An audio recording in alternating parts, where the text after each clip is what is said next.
Subscribe to Color Frames.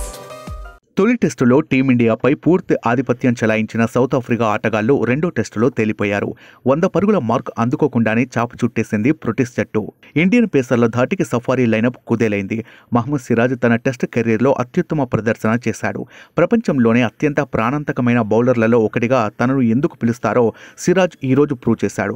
గతంలో సిరాజ్ 60 పరుగులిచ్చే 5 వికెట్లు తీయడం టెస్ట్ క్రికెట్లో అత్యుత్తమ ప్రదర్శన కాగా ఇప్పుడు 6 వికెట్లు తీసి తన రికార్డును తానే బద్దలు కొట్టాడు. దక్షిణాఫ్రికా జట్టులోని 6 బ్యాట్స్మెన్లను అవుట్ చేసి మహమ్మద్ సిరాజ్ చరిత్ర సృష్టించాడు. సిరాజ్ 6 వికెట్లతో సత్తా చాటడంతో సఫారీ జట్టు 23.2 ఓవర్లలో 55 పరుగులకే కుప్పకూలింది. టీమిండియా బౌలర్లలో సిరాజ్ 6, బుమ్రా, ముఖేష్ కుమార్ చెరో 2 వికెట్లు తీశారు. దక్షిణాఫ్రికా టాస్ గెలిచి ముందుగా బ్యాటింగ్ ఎంచుకుంది. కెప్టెన్ తీసుకున్న ఈ నిర్ణయం తప్పని తేలింది. కెరీర్లో ఆఖరి టెస్ట్ ఆడుతున్న సౌత్ ఆఫ్రికా కెప్టెన్ డీన్ ఎల్గర్కు సిరాజ్ మియా షాక్ ఇచ్చాడు. ఫస్ట్ టెస్టులో సెంచరీతో దుమ్మురేపిన ఎల్గర్ను ప్లాన్ ప్రకారం డాట్ బాల్స్తో మైండ్ బ్లాక్ అయ్యేలా చేశాడు.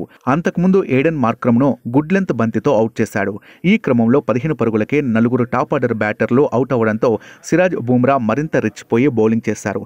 సిరాజ్ బౌలింగ్ తీరుకు అందరూ ఫిదా అవుతున్నారు. సోషల్ మీడియాలో అతనిపై ప్రశంసలు కురిపిస్తున్నారు.